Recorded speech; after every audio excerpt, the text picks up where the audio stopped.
evening. So today we're going to be making chicken with 40 cloves of garlic. So right now I've got 4 chicken thighs that I am just salt and peppering. I'm just making 4 today. Normally when I do this recipe, I'll do 6 to 8 chicken thighs. Just going to add some olive oil to my pan, which is heating up already. But it's just 2 of us eating this tonight, so this is absolutely delicious. We're definitely going to clean our plates. 2 of us will eat all 4 of these, but didn't want to do the 6 to 8. I will still be making the same amount of sauce, though. I'm going to make some mashed potatoes to go with this. And very much looking forward to it. This is one of my favorite dishes.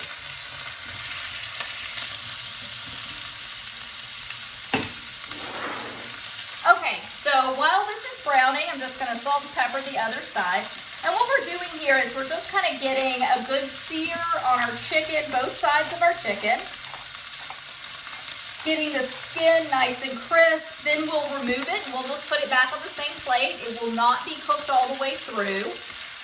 So remove it, make the sauce, put it back into the sauce, and then at that point you can either finish cooking it on the stove, or you can, what I'll probably do is stick it in my oven and finish cooking it in the oven.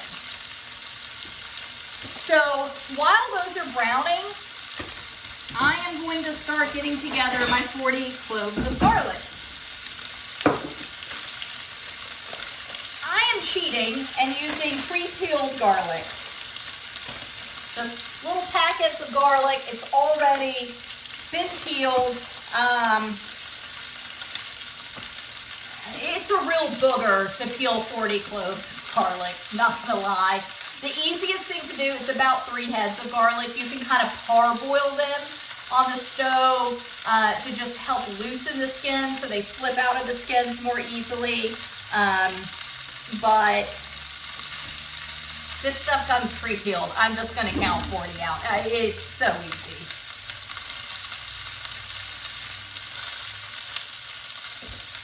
All right, so 1, 2, 3, 4, 5.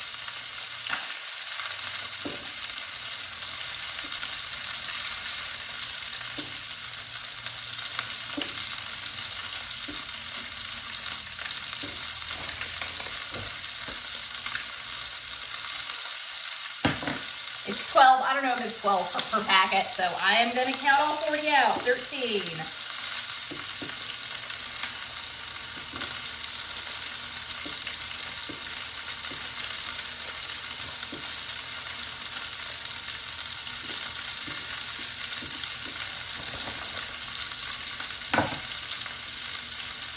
So I've got 26.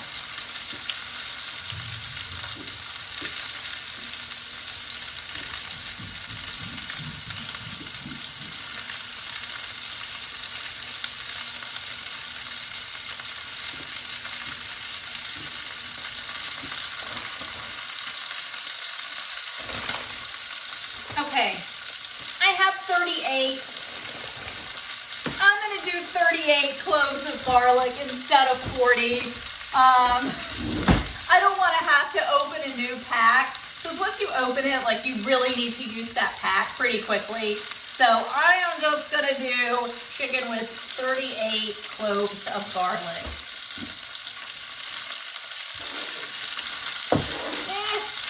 All right, I'm going to check on this. Okay, it's getting a really good sear. I'm going to let it go for just a little bit longer though.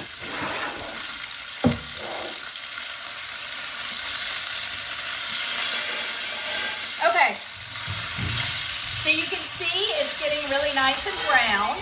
Very loud, I know. You can see good, nice brown skin, so I'm just going to flip it over.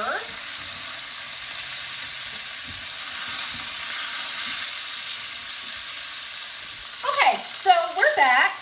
I'm going to go ahead and turn my heat down. The garlic is nice and browned on both sides. Like I said, we're just getting some browning. We are not cooking it through. So I can use the same plate. Because again, this is still raw chicken going onto it. It's just the outside that's cooked. Okay. So now, I want to add a little more olive oil.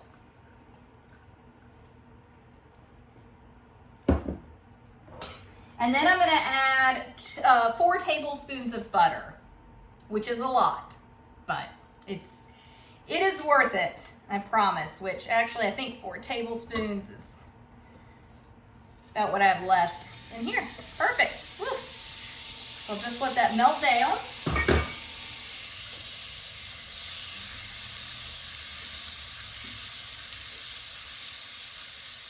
I don't want my garlic to burn, so I am going to turn the heat way down.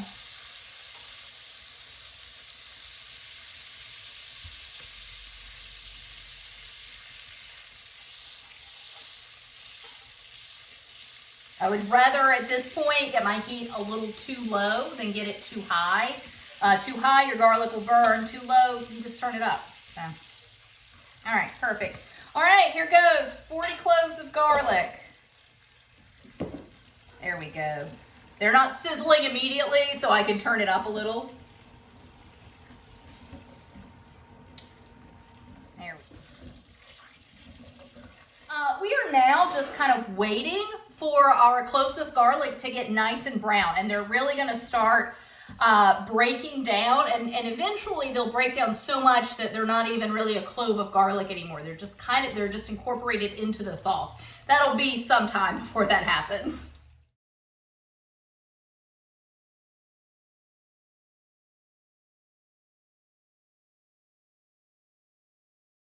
Okay, so we're back. The garlic is starting to get brown. I'm not going to say that every clove is brown, but about, I don't know, 60-70% of the cloves in here, the majority of the cloves are getting good and brown. My butter is actually browning a good bit as well, meaning just that all the solids in it, the fat solids in it, are getting some caramelization. My kitchen smells delicious. And next I'm going to add some wine to deglaze everything, and of course just add flavor. It's a dry white wine, 1 cup of it.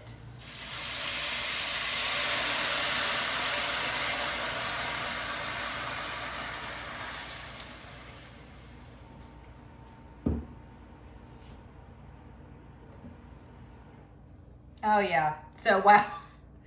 That much wine, and definitely the solid stuck on the bottom. I actually had a lot of resistance pushing my spoon 3 seconds ago that immediately just picks up all those solids, which are of course just flavor. So to this, I'm going to add a little salt and pepper.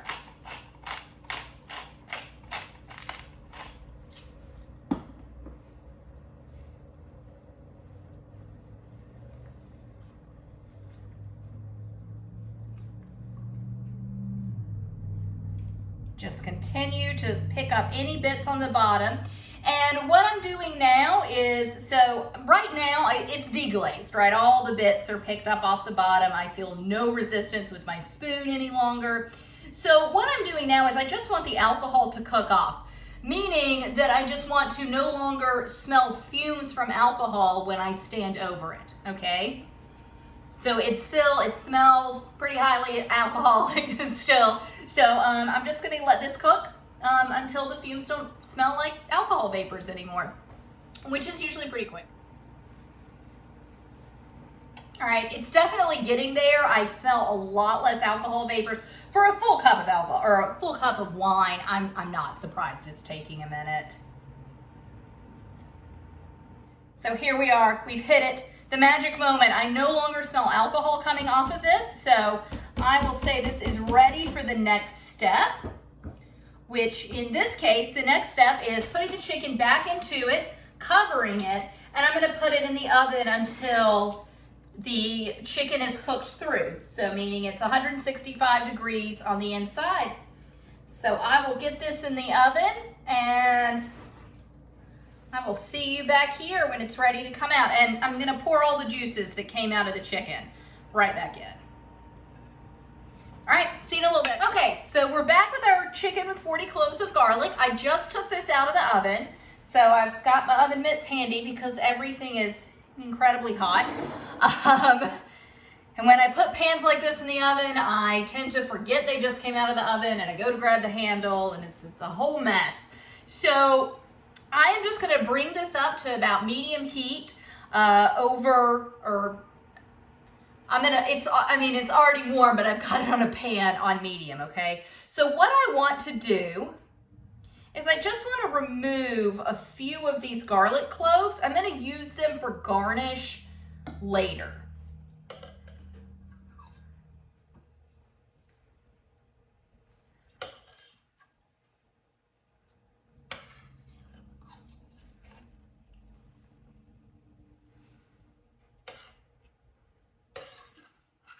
Okay, so this is 8 cloves that I've removed, and I'm just going to set those aside because once we get the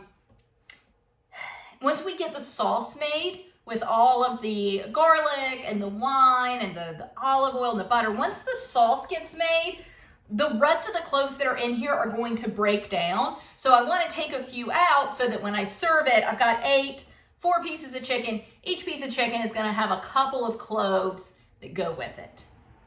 All right, so I will just, oh, I didn't realize you couldn't see that. Oh no, I just have a bowl of garlic cloves that I'm setting aside. And you can see how nice and brown they are. So, like I said, just setting those aside. Oh, and they're very soft and squishy. Okay, so now what I want to do is start making my sauce. So this chicken should be cooked through. It cooked for about 30 minutes on somewhere around 375 to 400, covered, okay? I then took the lid off for about 5 minutes, 7 minutes, and just cooked it just to kind of re-crisp the skin up just a little bit.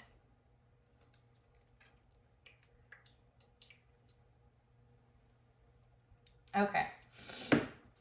All right, so chicken set aside, and this is nice and warm. I mean, it came out of the oven, like I said, right? So it's warm anyway because it came out of the oven, but I still want to be cooking it on some heat. So what I'll do, I'm going to salt and pepper my sauce. So I salt and peppered the chicken, but I have not added salt or pepper since then. So I want to add a good amount of salt and pepper. I feel like maybe I did add salt and pepper at some other point. Oh yeah, I did after I added the wine. It's fine, we're gonna add more, so we need it. And then I'm gonna use Wondra. You can just use regular all-purpose flour is fine. We're gonna do about 2 tablespoons.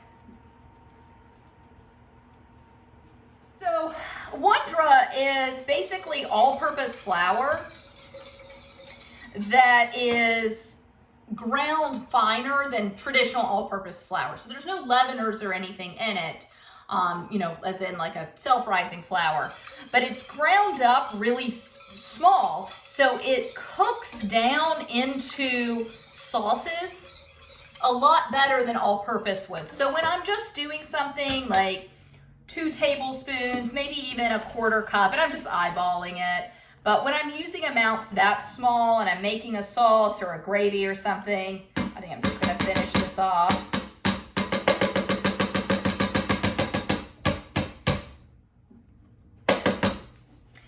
I like to use the Wondra. Again, it cooks down more and it makes less chance of your sauce being lumpy, really. So you can see this nice rich brown sauce that we have. Our garlic cloves are still whole, but I want to bring this up to bubbling and start getting it bubbling. Oh, there we go. So I'm going to actually just bring the camera in so that you can really see it close up. Okay, so you see it now, and it's a nice, like you can see it thickening up, so we're getting a nice thick sauce.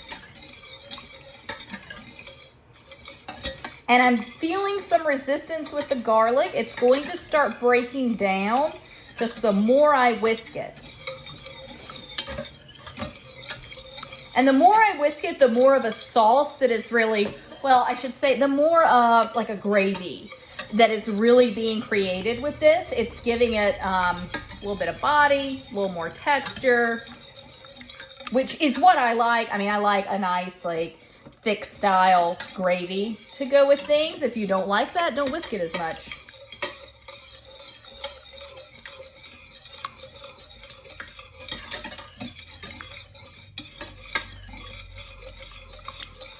Okay, that's pretty good. I'm gonna heat it up just a little more.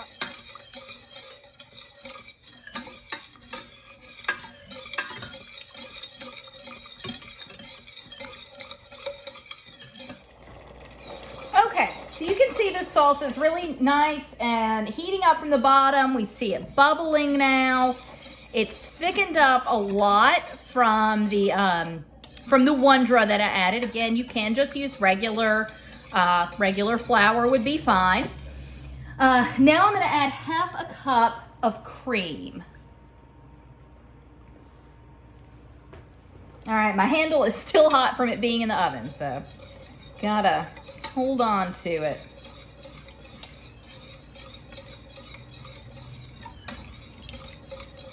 And really the cream adds more body, texture, definitely a wonderful depth of flavor with it. Makes it nice and silky.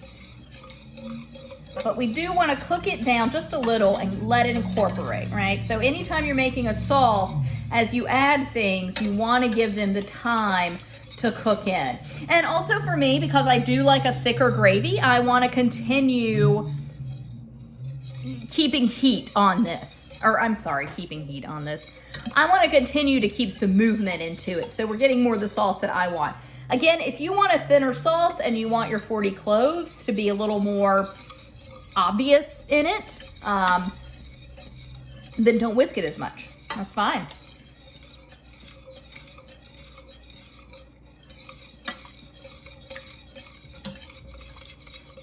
Okay, so I'm gonna give that a minute just to bubble and kind of come together.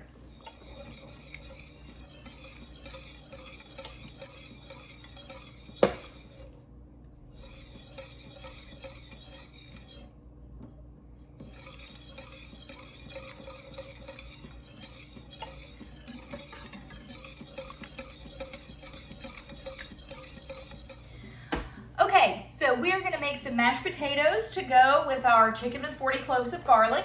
So I have boiled 6 medium red skin potatoes and drained them. So I did boil them, much like pasta, I boiled them in salted water. I'm just gonna take my potato masher and mash them down. I leave the skins on them. If you wanna peel them, I would peel them. Now the skins slip off. I mean, it's hot. You generally want to use some paper towels, but the skins slip off really easily once they've been boiled. I do leave them whole. It takes a little longer, but I feel like they cook a little more evenly than if they are cut up, and there's less of an issue sometimes when you cut them, and I will cut them sometimes if I want to cook them quickly, but when you cut them, it can kind of cause like a waxy surface a little bit on the where it's been cut, and I just don't want that. So I'd rather wait a few more minutes, let it boil. So I'm gonna go ahead, and I salted the water, but I do want to add some pepper and a little more salt. And then I'm going to add half a stick of room temperature butter.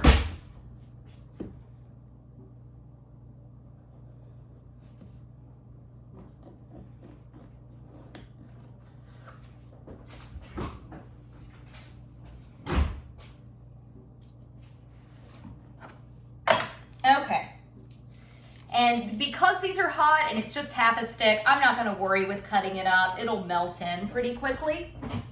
And then I am adding, I'm gonna start this, I've got about 2/3 of a cup of heavy cream in here. I'm gonna start with that.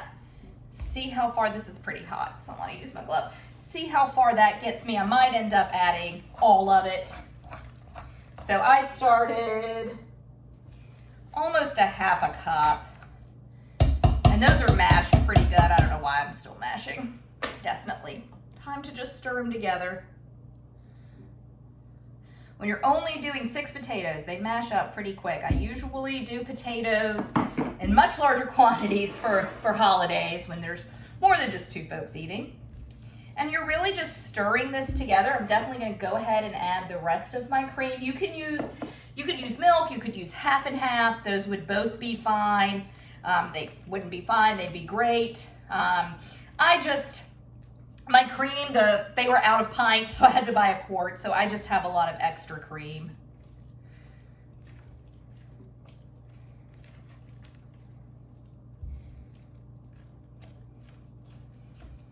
Okay, so these have come together. I mean, it's just mashed potatoes. It's super easy to do. I'm just waiting for my butter to finish melting.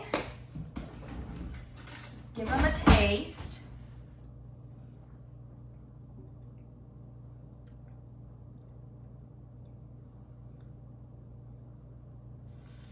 No, those are good. They're a good consistency. I did add, I'm gonna dump the last little bit in there, but I did end up adding the entire 2/3 of a cup, which was a little more than I expected to use.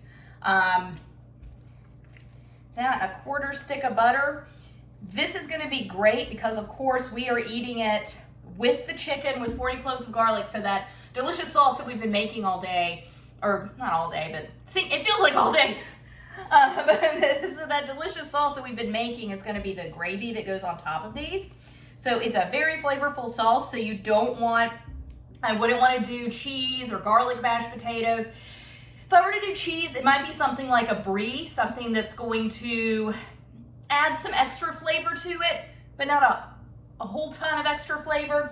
Something like adding sour cream or even cream cheese. I don't usually add those to my mashed potatoes because I don't really want the tang that they're going to bring. And here you can get a good look at them. I don't really want the tang that those products would be in this application because I'm serving it with such a aromatic and flavorful sauce as with the chicken with 40 cloves of garlic. You could probably handle a little tang. It's a really savory sauce, so that would kind of cut through. I think brie would be a good choice because it's just such a nice and creamy cheese. Sometimes I will do that. Something like a goat cheese might be good in them as well. I don't know though, goat's got a lot of its own flavor, so I nix that. I wouldn't do goat cheese with this because anything you add to this, you want to make sure that it's complementing what you're serving it with. Like I would not want to put cheddar in this. It's not really gonna bring anything to the table. Cheddar mashed potatoes by themselves, fantastic, or, beside a steak or, a piece of grilled chicken, something like that, it's great. But when I'm serving it with a gravy that I know is going to be, or a sauce that I know is going to be as flavorful as the one that I'm making, I really don't want to add many other extra flavors. But like I said, something with a little bit of a tang would be fine with this. So when we get everything plated up, I'll bring you back then.